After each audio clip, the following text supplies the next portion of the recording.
မင်္ဂလာပါရှင်ဒီနေ့မှာတော့ဖင်လန်နိုင်ငံရဲ့အကြောင်းကိုဝေမျှပေးပါမယ်ဖင်လန်နိုင်ငံဟာဥရောပတိုက်မြောက်ပိုင်းတွင်တည်ရှိသောနိုင်ငံတစ်နိုင်ငံဖြစ်ပြီးရုရှားဆွီဒင်နော်ဝေနဲ့ဘော်တစ်ပင်လယ်တို့နဲ့နယ်နိမိတ်ချင်းထိစပ်နေပါတယ်လူဦးရေတန်း9.5 ခန့်ရှိပြီးမြို့တော်မှာဟယ်လ်ဆင်ကီပဲဖြစ်ပါတယ်ဖင်လန်နိုင်ငံဟာပညာရေးနည်းပညာသဘာဝပတ်ဝန်းကျင်ထိန်းသိမ်းရေးနဲ့လူနေမှုအဆင့်အတန်းမြင့်မားမှုတို့ကြောင့်ကမ္ဘာတဝန်းလူသိများပါတယ်။ဖင်လန်နိုင်ငံသည်ရာစုနှစ်များစွာဆွီဒင်နဲ့ရုရှားတို့၏လက်အောက်ခံနိုင်ငံအဖြစ်ရှိခဲ့ပါတယ်။1919 ခုနှစ်တွင်ရုရှားတော်လှန်ရေးပြီးနောက်ဖင်လန်နိုင်ငံသည်လွတ်လပ်ရေးရရှိခဲ့ပါတယ်။ဒုတိယကမ္ဘာစစ်အတွင်းဖင်လန်နိုင်ငံဟာဆိုဗီယက်ယူနီယံနှင့်စစ်ဖြစ်ခဲ့ပြီးလွတ်လပ်ရေးကိုထိန်းသိမ်းနိုင်ခဲ့ပါတယ်။စစ်ပြီးခေတ်တွင်ဖင်လန်နိုင်ငံသည်စီးပွားရေးတိုးတက်မှုနှင့်လူမှုဖူလုံရေးစနစ်များတည်ဆောက်ခဲ့ပါတယ်။ဖင်လန်နိုင်ငံဟာဥရောပတိုက်၏မြောက်ဘက်အကျဆုံးနိုင်ငံများထဲမှတစ်ခုဖြစ်ပြီးမြောက်ဘက်တွင်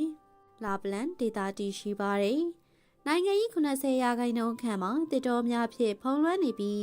ရေကန်ပေါင်း1,88,000 ခန့်ရှိပါတယ်။ရာသီဥတုမှာဆောင်းရာသီတွင်အလွန်အေးပြီးနွေရာသီတွင်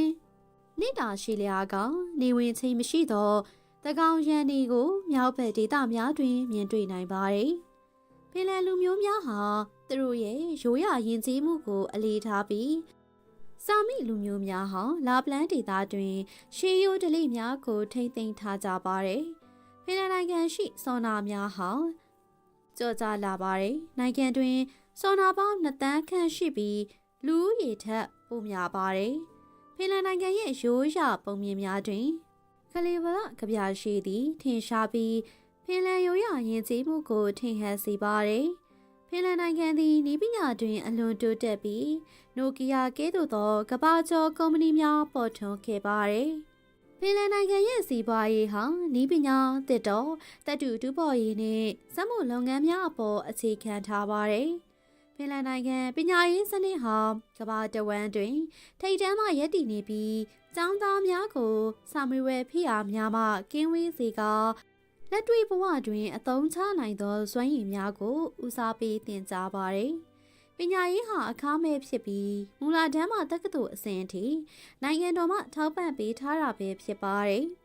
ဖင်လန်နိုင်ငံသည်သဘာဝအလှတရားများနှင့်ထူးခြားသောအတွေ့အကြုံများအတွက်ခရီးသွားများကိုဆွဲဆောင်နေပါတယ်။လာပလန်ဒေသတွင်အလင်းရောင်များကိုမြင်တွေ့နိုင်ပြီးဆောင်းရာသီတွင်နေလျှော်စီခြင်းရေခဲမြစ်ငါးဖမ်းခြင်းနှင့်ဆော်နာတွေ့ကြုံခြင်းများကိုပြုလုပ်နိုင်ပါတယ်။ဟယ်ဆင်ကီမြို့တော်ဟာလည်းပြည်သူ့ကာလက်ရာများပြတိုက်များနှင့်